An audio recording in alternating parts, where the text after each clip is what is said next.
Welcome your hosts Caddy Frank and Erin Fitzgerald as they lead discussions about substance use disorder and the journey to recovery. You're listening to Redefining Recovery, a recovery revolution.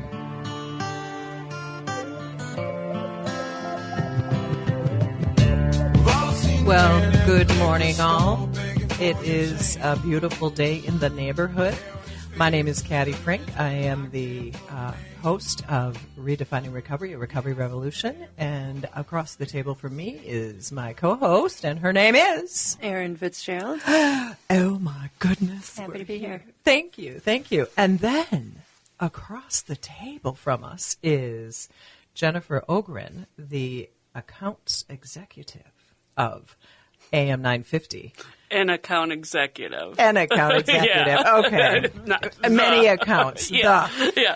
I think it's important. So, Jennifer, we are welcoming you to our show. This is the first time we've had a guest, and we are so excited to have you. Thank you for having me, and it's a privilege to be your first guest. Oh, so excited. So one of the ways that we open up the show is we really like to sort of start off on a space where we kind of think about what's going well with us, because many times we can talk about what's not going well. Mm-hmm. But I'm going to ask Miss Erin Fitzgerald, what's right with you today, darling? Surely. What's right with me today is my little fella and I have a picnic date after school/work today, and we're going to fly a kite and go on an adventure and find a gift for his dad's birthday. I love it. He's got it all planned out. It's very exciting. A 4-year-old with an agenda. Man, I just love adventuring with him. It's his favorite. He's got packs and nets and binoculars and whistles. Oh, my you fun. Lucky woman. Look, I can just see that backpack full of all this stuff. Slingshots and frogs. Yeah, right. Potentially, yeah. You're 4, it's all there. It's all there. Yeah, that's good. Well, how about you, Caddy? What's right with you? So what's right with me? I Erin made some very funny comment to me this morning. I am a woman who has a very multicultural past and present, and we did Passover dinner last night.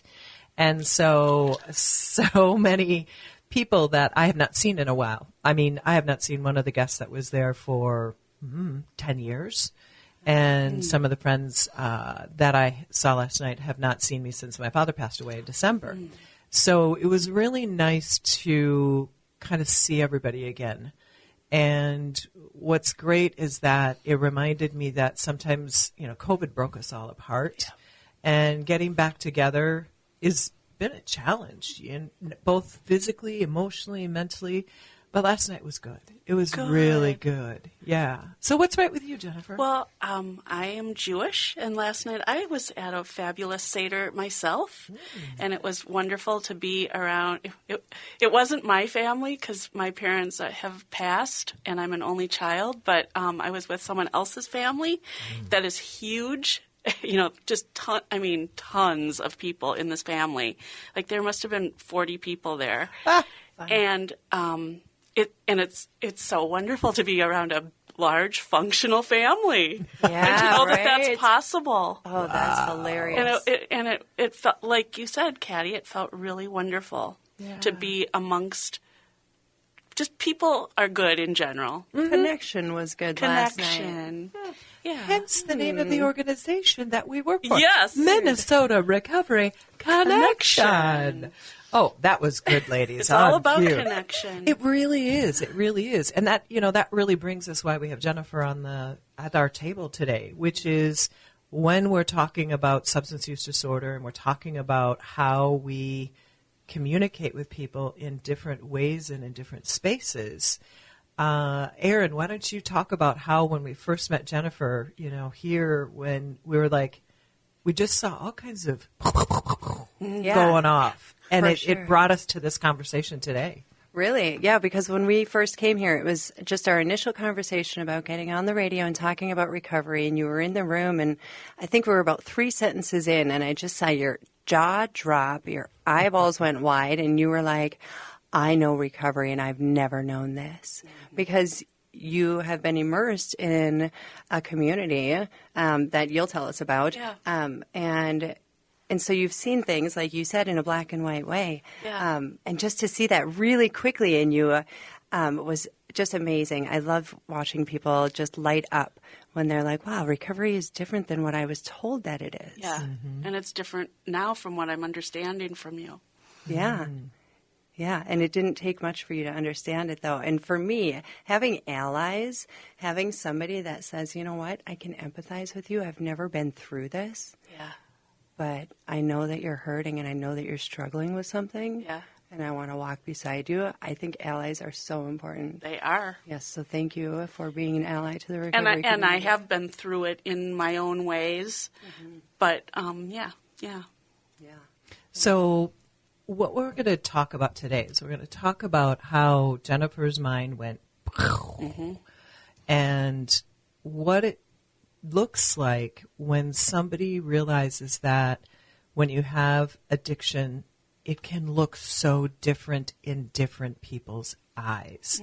And what you experience through one way of looking at addiction and how one gets into sobriety or is in abstinence, and then what we think what happened with Jennifer was when we got together, what recovery can look like from a substance use disorder, and you go from sobriety to recovery, and then understand that it looks different. Because when we're talking about this, there's a lot of different views. And I'm going to talk a little bit, then we're going to take a break, and then I'm going to give Jennifer the mic on this one. But I want to share a little bit about an individual that we had in a class yesterday, the woman who is involved in recovery but has been very siloed in what Jennifer will tell us about is AA. And again, please, listeners, know that AA is amazing. It saved my life. No question, no ifs, no ands, no buts. But it can evolve. And what happened with this woman, her name is Robbie, in our class, when we started talking about somebody who is moving in their recovery space and they go from sobriety to recovery, and this woman's brain just exploded. She's like, wait a minute. You mean it's abstinent, but it's recovery. But it's like all these moving parts. And she lives in a very small community. I won't name it because I don't want to give anybody a bad reputation. But when you only have one silo that you are taking recovery from and you're taking sobriety from, it can limit your perspective. And I told a story about a gentleman who had been through several treatments and that he didn't have to be ashamed of going through 27 treatments. He could be really enthusiastic about really wanting recovery. And man, oh man, if you went 27 times to treatment, you're not a problem. You are looking for a solution. Absolutely. And this woman's brain went bonkers. And as the day evolved, she was in tears. Right, Erin? Yeah, it was incredible. She asked you even, she said, how did you know when you were going from sobriety to recovery? And she spoke for a few minutes, and I was just like, Robbie, you've literally just gone from sober to recovery in like right before our eyes. And we just got to witness it. You felt it. You saw the difference. You've seen the difference. You just didn't know what it was until we gave it a name. Yeah, it was incredible. And I mean, it literally brought tears to her eyes. It literally brought tears to her eyes. And I think that's the importance of this conversation that we're going to continue to walk through is when people struggle with addiction, we have to make sure that people know that there isn't one way. There's many different ways, and there's many different types, and there's many. We talked about harm reduction. We've talked about medicated assisted recovery. We talked about AA. We've talked about NA. We've talked about treatment. We've talked about harm. All of these things. So we have to open up that lens for what recovery can be, and give people space. And I just want people to understand that we're not saying negative things about anything. We're just making sure we have a diverse conversation because it's so important. So important. So we're going to take our first break, and when we come back, we're going to welcome Jennifer to the conversation. So thank you very much for listening to Redefining Recovery, a Recovery Revolution.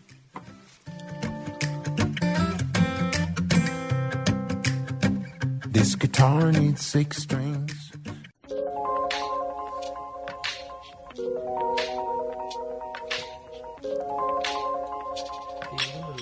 Yeah, we're blessed with these fantastic people in recovery making music for us.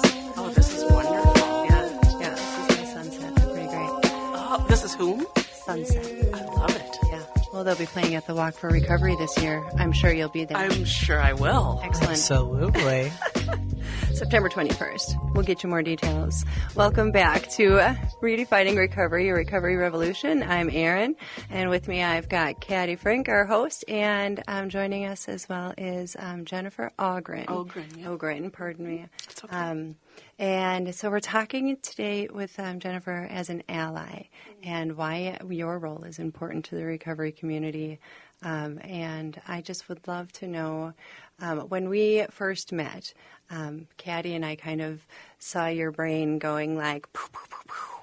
Recovery, what is this? This is what I'm familiar with. And so I would like for you to just share what you know about recovery. Well, I am a child of 2 alcoholics, and I'm a child, I grew up in the early 70s watching my parents. They were the hip crowd. They divorced when I was 5 and a half, and my father moved to Northern California in the Bay Area in Marin County, which at the time was considered the hot tub BMW cocaine capital of the world. Wow. Now, many decades later, it is considered the recovery capital of the world. Excellent. Funny enough.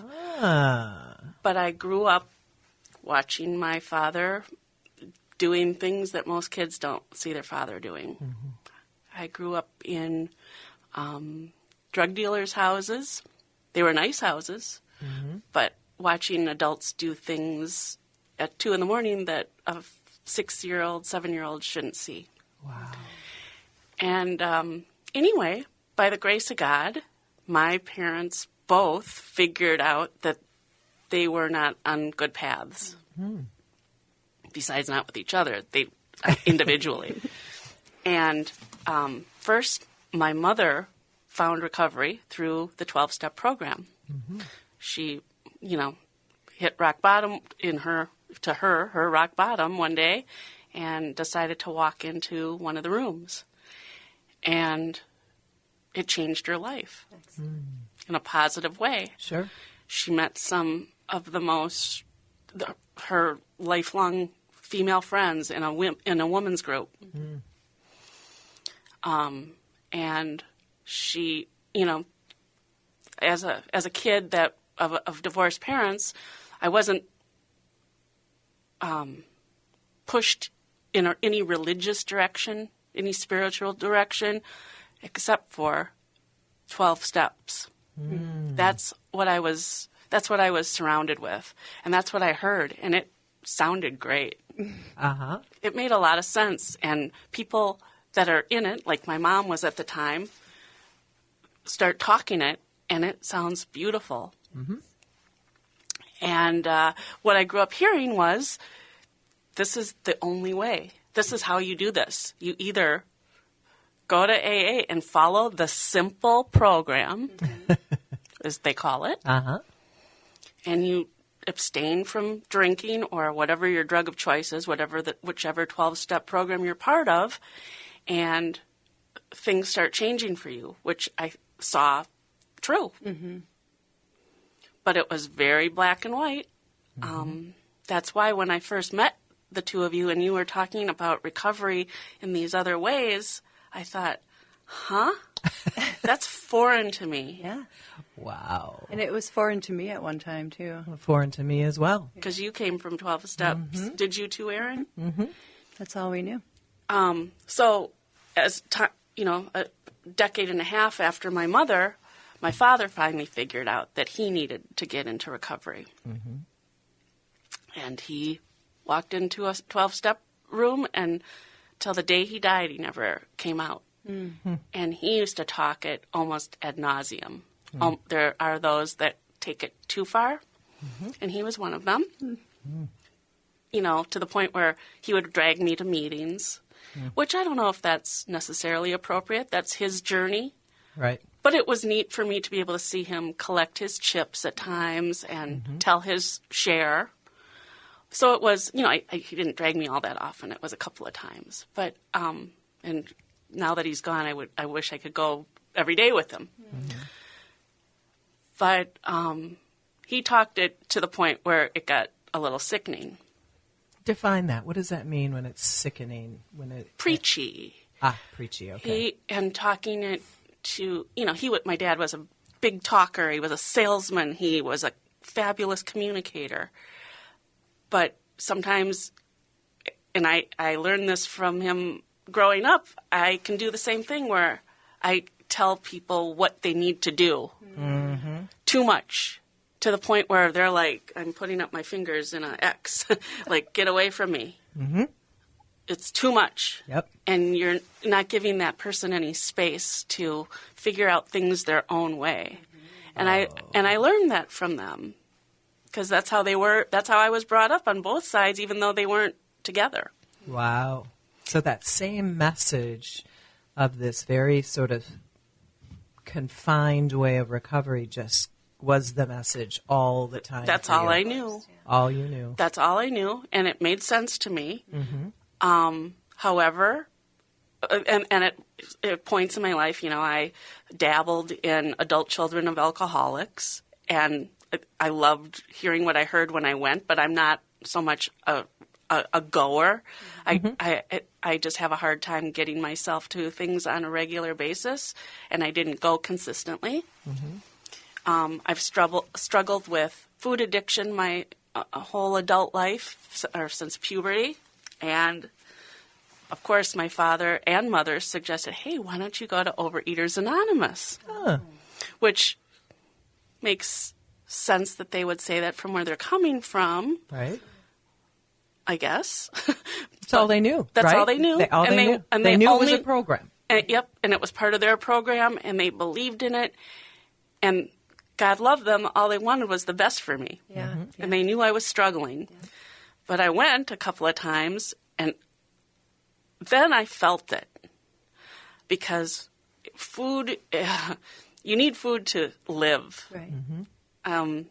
And I'm sure as someone who drinks on a hourly, daily basis, you think you need drinking to survive too. Mm-hmm. But food, you can't just shut it off. You have to be able to eat to nourish yourself and continue. For survival, yeah. For survival.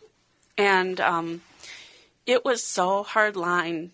It was so, you know, it was about abstinence. Mm-hmm. It was about you don't eat refined flour and sugar. And today, all of that makes sense to me. Sure. But I still struggle with it because it's still readily available at every turn. It's almost difficult to find the other options. Mm-hmm. And I know that it's what's not good for me, and I can feel it. But even that voice in my head from those meetings that I attended, that's a bad thing, and that's something that you just can't do. Yeah. It made me feel so confined. And it made I felt shame because I couldn't live that way. Yeah. Because I knew, I mean, even though I tried, and they wanted to set me up with people that could help me with the abstinence program and tell me which foods to eat and which ones not to, but it felt unsurmountable. Yeah. And it actually was for me. Mm-hmm. And I still struggle with food issues today. Mm-hmm. But I think I got, at that point, that was my own ox being gored, so to speak.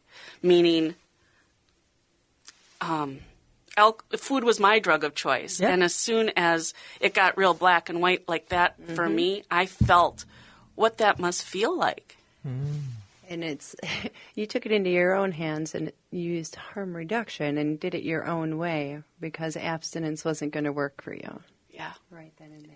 Yeah. You were able to connect those. Thank you for doing that. Seriously. And through a lot of therapy in my life, I've learned that it's important that we are gentle with ourselves. Absolutely. And part of my story is nurturing the inner child that didn't get to be a child when I was a child. Mm-hmm. And most of that is being gentle with myself. Dealing with traumas in your own way. Yeah. I mean, maybe that food could be your own coping skill. Yes. Oh, yes. Right? I had my reasons. And Yeah. We all have our own ways of coping with things. And I remember as a teenager I lived in a townhouse with my mother that was up and down, and my mother would be upstairs in her bedroom. And if she heard me in the kitchen, I would hear, "Jennifer, what are you eating?" So that's a recurring thing. Mm-hmm. And, she's coming from a place. Meanwhile, she didn't have her weight and food stuff figured out. Mm-hmm. But she'd stopped drinking, right? Right. She had that on me. Well, and so she felt sort of justified. Well, I got this thing under control. Yeah. Now, Jennifer, you've got to get that under control. You got to get your drug of choice under control. Right. Mm-hmm. Yep. And you're going to do it this way because I know it works. Yep. Interesting. And it did work for her. Mm-hmm. But that's where the difference of sobriety and recovery comes in. She got one part fulfilled. She took away the substance, and that's where she stopped. And in recovery, you want to keep fulfilling other areas of your life, right?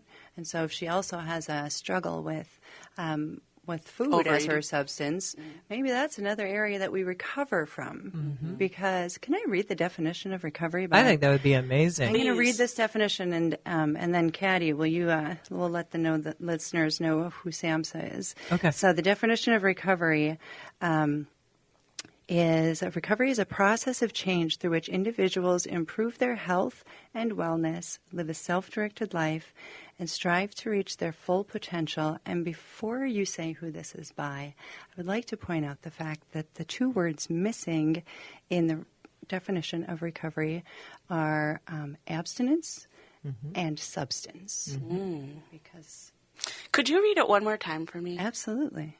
Recovery is a process of change through which individuals improve their health and wellness, live a self-directed life, and strive to reach their full potential.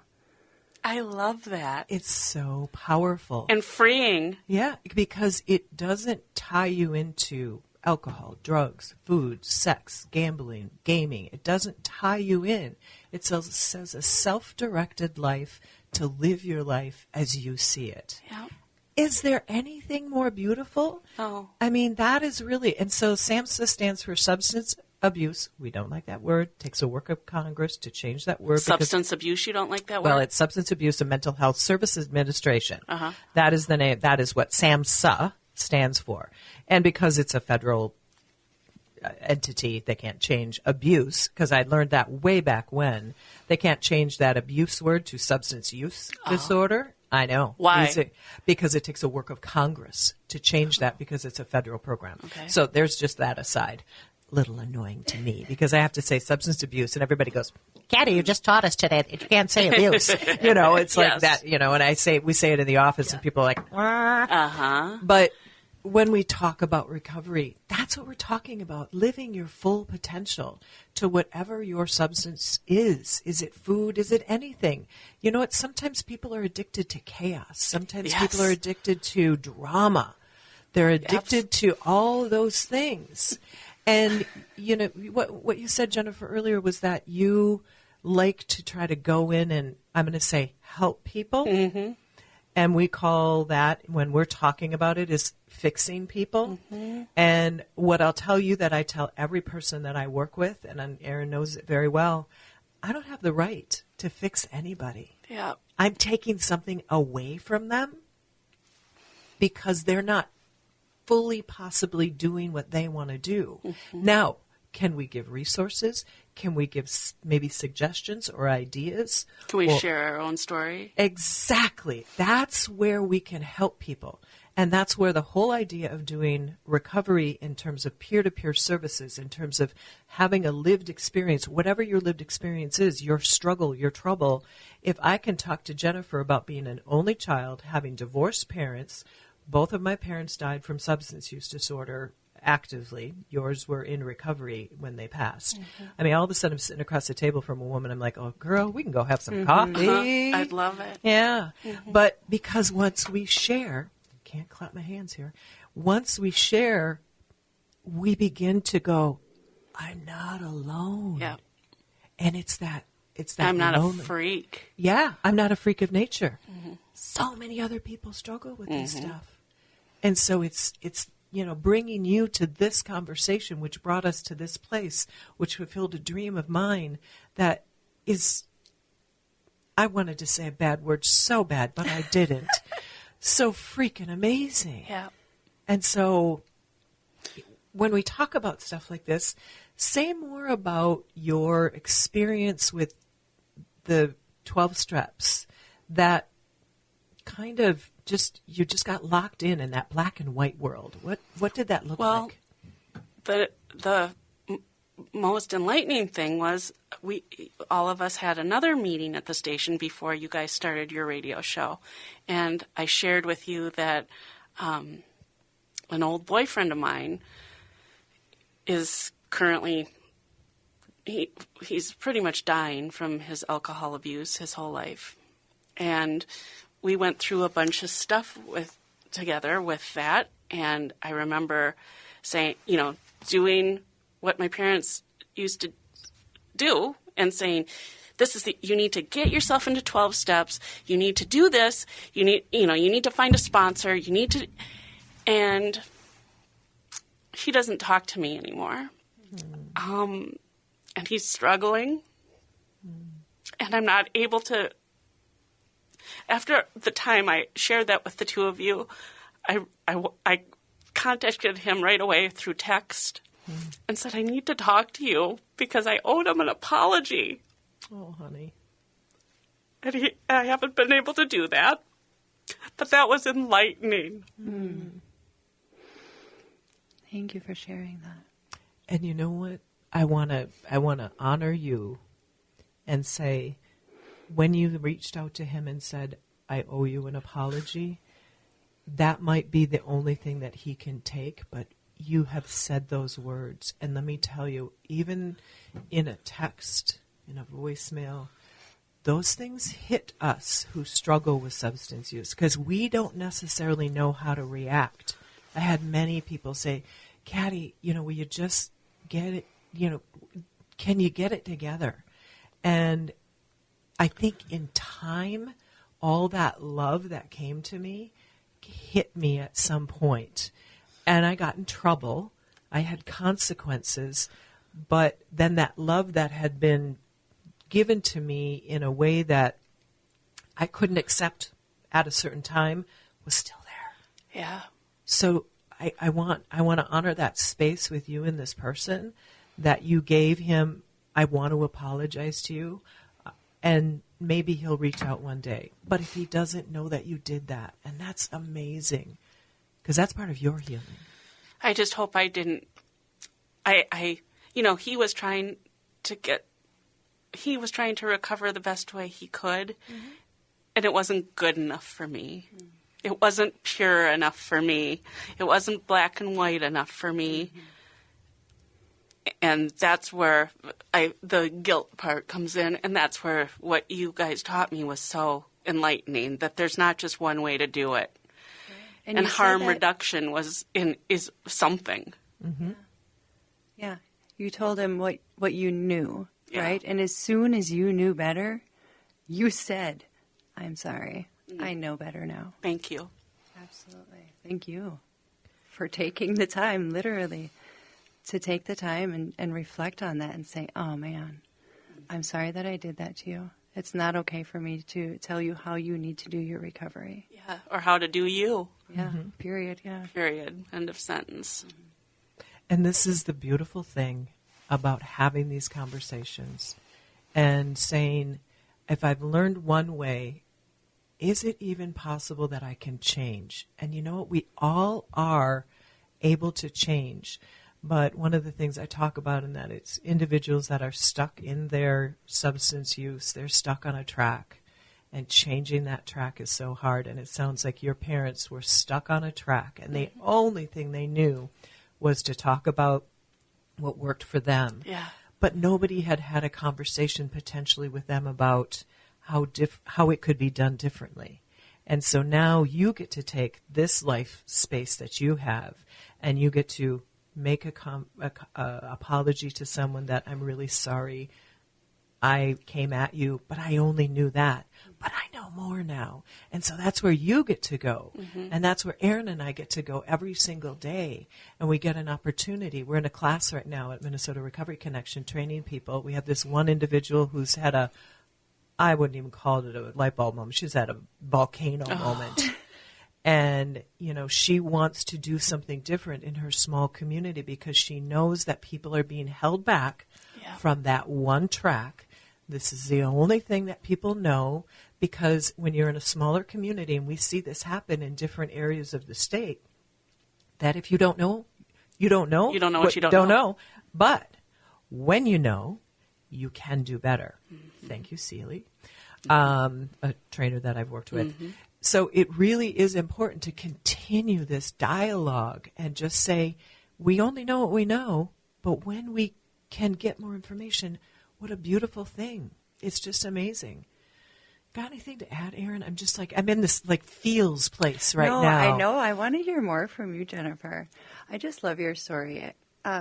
Would you mind sharing a little bit more about how it was with the Overeating Anonymous, and how did you grow out of that, or just exit it?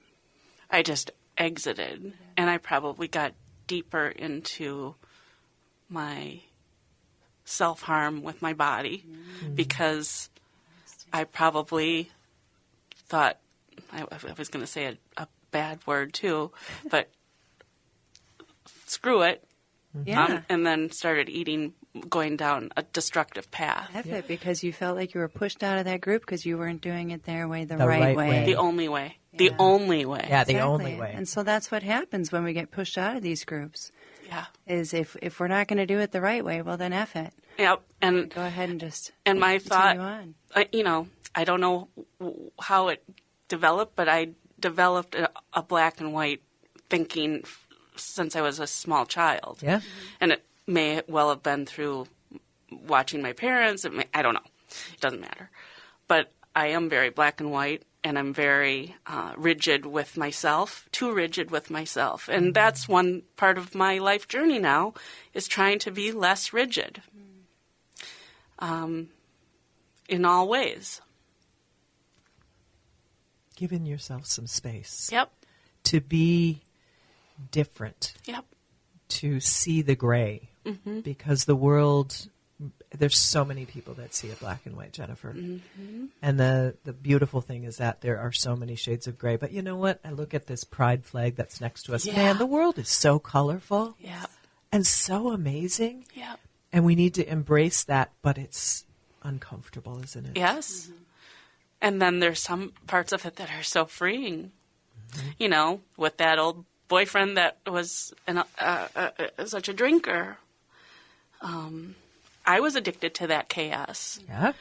And just through my journey, I like being at home alone in my white room with, you asked me about my design aesthetic, and I like a white room with nothing on the walls. I'm a minimalist, and I love the serenity of it. Wow. I need and I know I need time to lay in a white bed and contemplate my own navel often. And I do. And I'm okay with that. And I'm okay telling people that. That's what I need. Space from all that chaos and drama. I'm the same. There's been so much. Yep. I just love my solitude. Yes. Yeah. We even had a couple of people yesterday talk about that's how we talk about pathways to recovery, all the different ways that we do. And there were two people who are like, I just want to be alone. I don't want to be around anybody. Yep. And I mean, as an only child, this past weekend, I had a pretty tough weekend emotionally. I had a really tough weekend emotionally. Were you an only child as well? I'm an only child as well, yeah. And I just had to shut down. And I was in a dark space. But I just needed that downtime. Yeah. And once we have that downtime, whether you're an only child or you're not an only child, whatever the case is, whatever your downtime looks like too. Your downtime can be out running. It can be watching a movie. Whatever your needs are. Right. And meeting that is super important.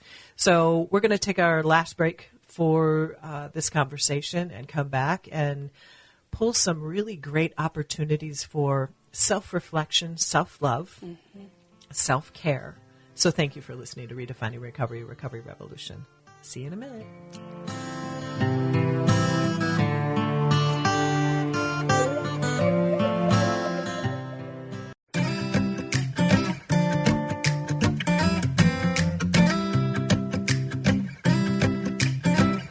Well, welcome back to Redefining Recovery, Recovery Revolution.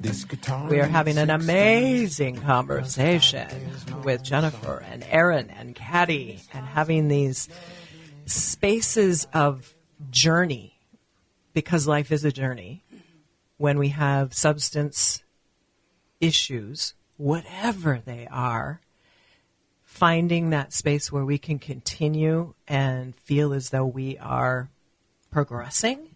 And that's hard. That's so hard that we can do different things. So maybe when we talk about this last space is, what are we going to do to take care of ourselves? How does that look? We talk about self-care, but when we're talking about the journey into recovery from whatever you struggle with, there needs to be a concentration on this. It can't just be whimsy. It can't just be, well, I think this is what I'll do.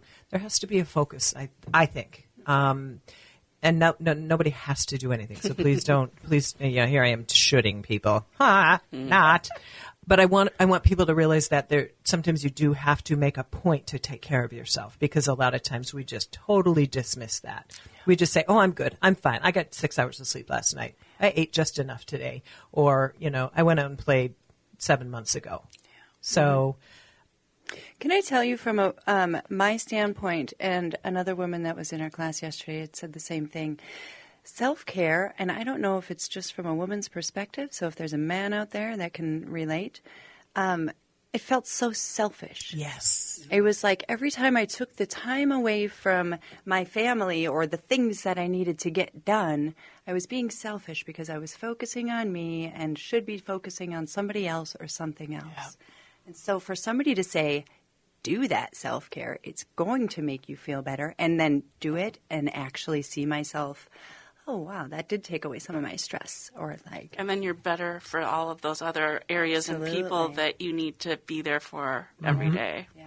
What's that quote that you say, Caddy? Oh, heavens to Betsy, what is it? If you don't get the best. I'll bring it in the next time, folks. If you don't care for yourself, what's left of you is what your family gets, essentially. Mm-hmm. So it's not, if you don't give yourself enough care, then what is given back to the people that you love the most is just what's left of you. Just what's left of you. It's like a puddle. Caregivers deal with that, and people in the know tell caregivers, that are caring for someone who's dying or whatever. If you don't take care of yourself, you can't be a caregiver for that. Mm-hmm. Dying individual person. Yeah. So what is the space that you take? How do you sit in your white room and you contemplate your navel? Yes. I'm loving that. With my dog. And I realize that she's my soulmate and my life partner at this point in my life, and I'm proud of it. Wow. What kind of dog? A miniature schnauzer. Oh. And her name is Puppy. Her name is Puppy. Mm-hmm.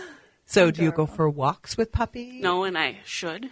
Should. Don't. Should. You could. I could. Yes, you could. I could, and I need to, and I want to, but I get stuck often. Talk about stuck. Maybe it's from so many years of shoulds that I resist what I should be doing. And I know it intellectually. I know intellectually what I should be eating on a daily basis. I know. I read it. I read health information. I immerse myself in it. I know what I should be doing for my body. I know how I should be moving it and stretching it and all of that. I know that I should be taking certain medications and supplements every day. And I'm in a space right now that I resist it all. Interesting. We talk about barriers to our self-care, too. And oftentimes we are our worst barrier, our biggest barrier. We get in our own way. Yeah. So what are the ways that we can get around? How do we get out of our own way? Yeah. Do we need an accountability partner or a peer? Right. Right? Somebody to help us guide us along that? I think that's all good stuff. Absolutely. And I think there can be more than one person who does that for people. I think there's somebody who can go to coffee with a woman across the table and talk to Jennifer and share our stories of similarity, which are, we're just like, wow, so many things. Because sometimes you just talking to me talking to you, it's like... It all comes together. Yeah. Just hearing myself talk about it and then having you look at me and say to me, oh. Me too. Yeah. Or... oh, how does that feel? Or, it really all kind of comes together then. And I want to challenge every human being in the world that says they should do something. Please change it. Could you? Just could you? Yeah. Could you go for a walk with Puppy? Yeah. You could. You may not, but you could. Not that you should. I've just had another breakthrough with you guys. Oh. I mean... you've taken the shoulds away, and I've lived in should for 56 years. Man. I give you the freedom to could your life away. Could you do something? Thank you. Oh, sister, thank you. I mean, you got to watch the video on this one. Does everybody have goosebumps? We are in a moment here of really, when we talk about how hard life can be, this is what it's about, is having conversations with people, having meaningful moments, having shared experiences. And then guess what? We're all so freaking different in the world. We are in totally different spaces. But man, when you sit down and have a conversation with someone, the power of conversation. And we went through 3-4 years of not being able to talk to people. Yeah. And I think there is an awakening that can happen. Face to face. Oh, hello. Even, and Zoom doesn't cut it. I do a lot of, as an account executive here at AM 950, I do a lot of, since the pandemic, Zoom meetings. But I know the times when I get out into the world and I should it, I'll do a face-to-face meeting. But once I do, I'm so thrilled I did. It's such a different interaction. Yeah. Well, there was, it's so funny you say that. Last Thursday, I think it was, we had an event that we were going to the Bryant Lake Bowl to meet with the Pride community. They were having an alumni bowling night. And at Minnesota Recovery Connection Pride, we've always been sort of connected, but we're trying to just kind of massage that a little bit more, working with their alumni folks. And almost everybody there was like, I really didn't want to come. I'm so tired. And then Sarah, coworker, Alicia, coworker, John, coworker, and then even the woman who set this up, she's like, I'm so glad I came. I know. I really, this is great. And we're all laughing and bowling and eating. That's like with that Seder last night. It was, I had to be there at 5:30. I had to push myself to go. But when I got there when I was leaving, I'm so glad I did it. Outside that comfort zone. And then Erin has a picnic date with her son tonight. That's so exciting. He's such a little So cutie. exciting. Well, we've got like a little bit left of time, and Erin's going to take us out. But I just want to thank you, Jennifer. This has really been an important conversation.